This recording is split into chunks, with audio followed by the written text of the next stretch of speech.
നമ്മൾ കൂടി വന്നിരിക്കുന്നത് ഇന്ത്യ ക്യാമ്പ് സൂസൈഡ് ഫോർ ക്രൈസ്റ്റിന്റെ കൊയിനോണിയ എന്ന കൂട്ടായ്മയുടെ ഭാഗമായിട്ടാണ്. അതുപോലെ തന്നെ പരസ്പരം നമ്മുടെ അനുഭവങ്ങൾ പങ്കിടുവാനും പ്രാർത്ഥിക്കുവാനും നാം കൂടി വന്നിരിക്കുകയാണ്. പ്രത്യേകിച്ച് ജെയിംസ് ആന്റെയും ഉഷാന്റെയും നേതൃത്വത്തിൽ അവരുടെ ശിഷ്യത്വ പരമ്പരകൾ സുവിശേഷത്തിന് വേണ്ടിയുള്ള ആ എരിവോട് കൂടിയാണ് ഇപ്പോൾ നാം ഊട്ടിയിലെ കുനൂർ എന്ന സ്ഥലത്ത് നാം കൂടി വന്നിരിക്കുന്നത്. ഒപ്പം നമ്മുടെ കൂട്ടായ്മ പങ്കിടുവാനും പരസ്പരം പരിചയപ്പെടുവാനും ലഭിച്ച, ഒപ്പം വചനം മനസ്സിലാക്കുവാനും ഒക്കെ ലഭിച്ച ഈ സാഹചര്യമായിട്ട് ദൈവത്തിന് സ്തോത്രം ചെയ്യുന്നു. ദൈവം നമ്മെ അനുഗ്രഹിക്കട്ടെ.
അപ്പൊ ഇത് ഇപ്പോഴത്തെ കാലഘട്ടത്തില് പെട്ടെന്നൊരു ഫ്ലാഷ് സെക്കൻഡിൽ നമുക്ക് കണ്ടു കഴിഞ്ഞാൽ പറയാൻ പറ്റുന്ന ഒരു ബേസിക് ടൂളാണ്. ഇതില് ഈ 4 ആത്മീയ പ്രമാണങ്ങൾ എല്ലാം ഇതിൽ അടങ്ങിയിട്ടുണ്ട്. പക്ഷെ നമ്മൾ ഇത് ഒന്ന് പഠിച്ചു വെച്ചതിന് ശേഷമാണെങ്കിൽ കുറച്ചുകൂടി നമുക്ക് ഡീറ്റെയിൽ ആയിട്ട് സുവിശേഷം അറിയിക്കാൻ സാധിക്കും. ഇപ്പൊ നമുക്ക് എല്ലാവർക്കും പ്രാക്ടിക്കൽ ആണോ അറിയില്ലെങ്കിലും ഈ ഒരു ബാൻഡ് നമ്മൾ കരുതുകയും സുവിശേഷം പറയാനുള്ള സാഹചര്യം നമുക്ക് ഉപയോഗിക്കുകയും ചെയ്യാൻ സാധിക്കും. അത് എപ്പോഴും നമുക്ക് നമുക്ക് എല്ലാവരും എല്ലായ്പ്പോഴും രക്ഷപ്പെടാം. പക്ഷെ ചില ആളുകൾക്ക് ആത്മീയ നടത്തിപ്പുണ്ടാവും. നമ്മുടെ അടുത്തിരിക്കുന്ന ആൾക്ക് മനപ്രയാസം ടെൻഷനൊക്കെ ഉണ്ടാകുമ്പോൾ ഞാൻ പ്രാർത്ഥിക്കാം എന്ന് പറയുന്ന ഒരു മനസ്സിലുണ്ടെങ്കിൽ അത് ആ വ്യക്തിക്ക് സപ്പോർട്ട് ചെയ്യാനും ഒപ്പം തന്നെ ഈ കാര്യങ്ങളൊക്കെ പറയാനുള്ള വഴി തുറന്നു. അപ്പൊ അങ്ങനെയെങ്കിൽ ഇത് നമുക്ക് നോക്കാം. ഓപ്പൺ ചെയ്താൽ മതി. ഇവിടെ നമുക്ക് കയ്യിലൊന്നും എടുത്ത് നോക്കാം. ക്യാമ്പ് കഴിയുന്ന സമയത്ത് സൈഡിലൊക്കെ വളരെ അനുകൂലമായിട്ട് വരുമ്പോൾ എല്ലാവരും ചിലപ്പോൾ എന്തൊന്നും മനസ്സിലാകത്തില്ല.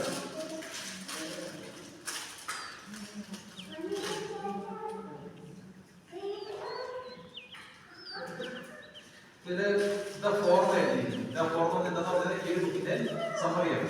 അപ്പൊ ഇത് കുറെ ചിഹ്നമാണ്. ഈ യൂത്തിനൊക്കെ ഏറ്റവും പെട്ടെന്ന് ക്യാച്ച് ചെയ്യുന്ന സംഭവമാണ്. ഇത് കാണുമ്പോൾ ത്രില്ലുള്ള സംഭവമാണ് അല്ലെ, ഹൃദയത്തിന്റെ അടയാളമാണ്.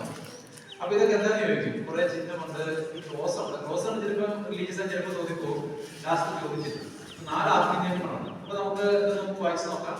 ഒന്നാമത്തെ എന്താണ്, ഈ ഇതിന്റെ ബാക്കിലുണ്ടോ, ഗോഡ് ലവ്സ് യു, ദൈവത്തിന്റെ സ്നേഹിക്കുന്നു. അപ്പൊ നമുക്ക് വളരെ ഷോർട്ട് ആയിട്ട് ഇത് നമുക്കൊരു 15 മിനിറ്റ് ആണെങ്കിൽ 1 മിനിറ്റ് 1-2 മിനിറ്റ് കണ്ടിട്ട് നമുക്ക് പെട്ടെന്ന് ക്യാച്ച് ചെയ്യാൻ പറ്റും. ഇതിന്റെ ടീഷർട്ട് ഉണ്ട്, ജേസൺ ഇന്നലെ ഇട്ട ടീഷർട്ടാണ്. ആ ടീഷർട്ട് ഇവിടെ ഫോർം പറഞ്ഞ് ഈ 4 ചിഹ്നങ്ങൾ കൊടുക്കുന്നു. എന്താ ചിഹ്നം, ഈ സിംബൽസ്, ചിത്രങ്ങൾ, അടയാളങ്ങളൊക്കെ നമ്മൾ പെട്ടെന്ന് കാണണം. ശബ്ദം നമ്മൾ കേൾക്കും, വചനം കേട്ട് മനസ്സിലാക്കുന്ന ഒരു പരിധിയുണ്ട്.